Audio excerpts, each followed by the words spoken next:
हमारे साथ हैं कपिल मिश्रा जी। कपिल मिश्रा जी, बताइए कि जिस तरीके से कल अरविंद केजरीवाल ने एक अपने कार्यकर्ता सम्मेलन के अंदर ये कहा कि जो आपने तमाम आरोप लगाए हैं वो निराधार हैं, अगर वो उनका कहना है कि अगर ये आरोप सही होते तो वो जेल में होते।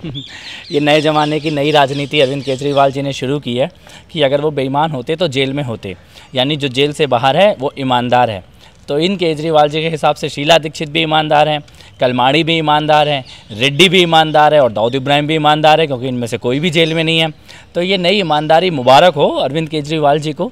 लेकिन मैं इतना पूछना चाहता हूँ, कल वो हवाला के बारे में बोले, नहीं बोले, काले धन के बारे में बोले, नहीं बोले, हेम प्रकाश के बारे में बोले, नहीं बोले, विदेशी दौरों के बारे में बोले, नहीं बोले, बंसल परिवार पे जो छापे पड़ रहे हैं उनके बारे में बोले, नहीं बोले। तो किसी भी सबूत और दस्तावेज जो मैंने दिए उनमें से किसी के बारे में नहीं बोले, और जो बोले वो ऐसा बोले जैसी राजनीति इस देश में कभी किसी ने नहीं की। क्योंकि अगर अरविंद केजरीवाल जी की बात को मान लिया जाए तो इस देश में ना कोई कॉमनवेल्थ घोटाला हुआ है, ना कोई 2G घोटाला हुआ है, ना कोई कोयला घोटाला हुआ है, क्योंकि जेल तो कोई गया ही नहीं है। लेकिन जिस तरीके से उनका आरोप ये भी है कि जो दस्तावेज आप लोग दिखा रहे हैं, अपनी तरफ से दिखा रहे हैं कि आप सोई दिखा रहे हैं कि मतलब काफ़ी अहम दस्तावेज है जो केजरीवाल को जेल के सलाखों को पीछे तक पहुंचा सकते हैं। लेकिन वो उसी का एक तरीके से मजाक उड़ा रहा है कि इन दस्तावेज में किसी भी तरीके की कोई सच्चाई नहीं है, क्योंकि अगर इनमें जरा सी सच्चाई होती तो जो उनके ऊपर तमाम जाँच एजेंसियाँ जो जाँच कर रही हैं वो कहीं ना कहीं उनके ऊपर शिकंजा कस लेते। तो आपको लगता है कि जाँच एजेंसियाँ उस तरीके से शिकंजा भी उनके ऊपर नहीं कस पा रही हैं, कहीं सबूतों में थोड़ा सा वो अभाव नज़र आ रहा है? अगर बंसल परिवार के ऊपर छापे पड़ने लग जाएं, उसके बाद भी वो बोलें कि जांच एजेंसियां शिकंजा नहीं हो रहा है, अगर विभव कुमार से पूछताछ, विभव माने अरविंद केजरीवाल, उन पर पूछताछ होने लग जाए, फिर भी वो बोलें कि देखो सबूत नहीं आ रहे हैं, मेरे को लगता है केवल बचना, बातों को घुमाना फिराना, अपने आप को विक्टिम दिखाना, लोगों को इमोशनल करके बेवकूफ़ बनाने की कोशिश करना, ये पुराना खेल है। अरविंद केजरीवाल जी का ज़्यादा दिन चलेगा नहीं।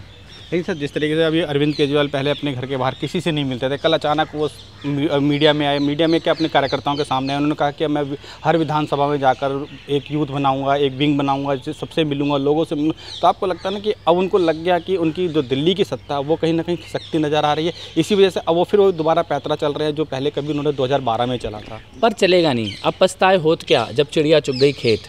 कल अगर आप देखें तो 450 लोग पहुँचे। आम आदमी पार्टी के इतिहास में इतने कम कार्यकर्ता किसी कार्यकर्ता सम्मेलन में आए, ये पहली बार हुआ है। तो मेरे को लगता है अब कुछ नहीं बचा उनके पास। ACB भी जाने की बात हो रही थी वहाँ पे आपके अपने बयान दर्ज कराने, तो आप कब जाएंगे ACB, और आपके बयानों में क्या अब लगता है कि अरविंद केजरीवाल पे जो शिकंजा है वो ACB द्वारा कसा जाएगा? क्योंकि ACB की लगातार डिमांड भी करते हैं कि ACB उनके पास नहीं, उनके पास होती तो शायद जाँच बहुत तेज़ी के साथ आगे बढ़ती। जो उनके पास है उसमें जाँच करा ले। कॉमनवेल्थ घोटाले की सारी फाइलें उनके पास हैं, उसकी जांच करा ले। PWD डिपार्टमेंट में पड़ी हुई है। शीला दीक्षित सरकार के जितने भी लोग हैं उनकी सारे घोटालों की डिटेल उन्हीं के पास रखे हैं, उनकी जांच करा लें। ऐसा क्योंकि 2.5 साल के बाद भी केवल एक ही घोटाले की जांच हुई, वो भी मैंने ही कराई। तो मेरे को लगता है कि अब लोगों को समझ में आ गया अरविंद केजरीवाल जी क्या तमाशा कर रहे हैं और किस प्रकार लोगों को बेवकूफ़ बनाने की कोशिश कर रहे हैं। यानी कि अब 2012 वाली जो राजनीति कर सत्ता में आया था वो राजनीति उनकी रह नहीं गई, बचा नहीं है ना। कार्यकर्ता नहीं बचे हैं, लोग नहीं बचे हैं, जो ईमानदार लोग थे, जो संघर्ष करते थे, वो सब साथी अब दूर हो चुके हैं। एक आखिरी सवाल कि कल आपने एक योगेंद्र यादव से, प्रशांत भूषण से एक माफ़ी भी मांगी, तो अब आपको एहसास हो गया कि वो लोग ठीक थे जो पार्टी को छोड़कर उस टाइम पर गए, कि वो चाह रहे थे कि हम पार्टी को लेकर ईमानदारी से आगे बढ़े।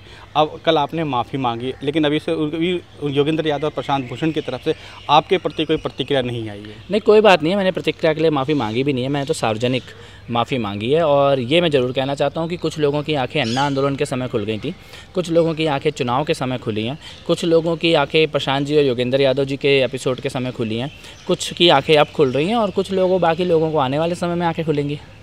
यानी कि अब लगता है कि पूरी की पूरी जो सत्ता है वो डगमगा गई है अरविंद केजरीवाल की? निश्चित है, उनका जाना निश्चित है। ये थे कपिल मिश्रा जी, जिनका कहना था कि जो अरविंद केजरीवाल ने तमाम पहले सत्ता बात करके आए थे, अब वो सत्ता से काफ़ी दूर होते नजर आ रहे हैं। कैमरामैन शूरवीर के साथ अनिल कुमार सिंह, टोटल न्यूज़ दिल्ली।